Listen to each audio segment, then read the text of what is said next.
many of you feel represented in Washington by your member of Congress? Raise your hand. How many of you feel well represented by the senators in your state? Boo. So it is quite astounding that we call ourselves a democracy, right? And we are so unrepresented.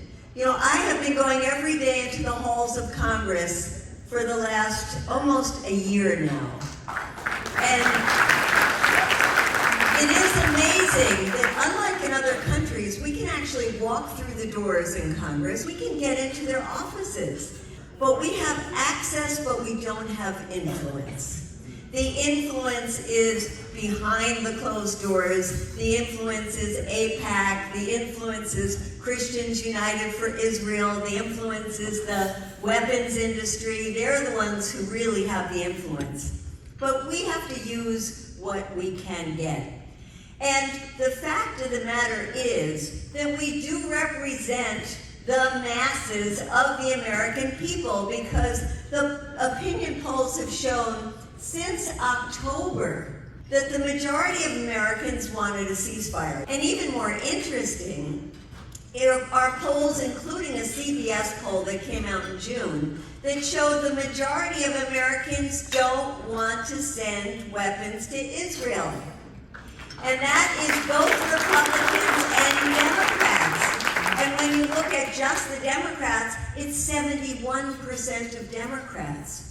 So who are all these Democrats in your state that have been elected and refuse to say it is time to stop sending weapons to Israel?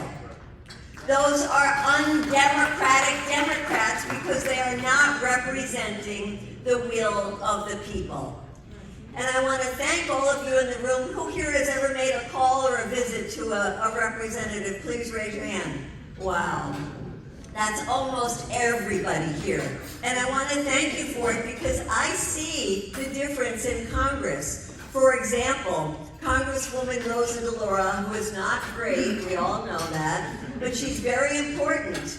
And when she signed on early on to a letter calling for an independent investigation into the murder of a U.S. citizen, Aisha Noregi, in the West Bank, when we would go into other offices, we would say, will you sign on to this? Rosa DeLauro has already signed. And that opened things up for us. And we got the largest number of people signing on to that letter than we've ever gotten. And we are moving the dial a little at a time. Way too slow, horrific that they are still calling for more and more money to be sent to Israel, but we are moving them.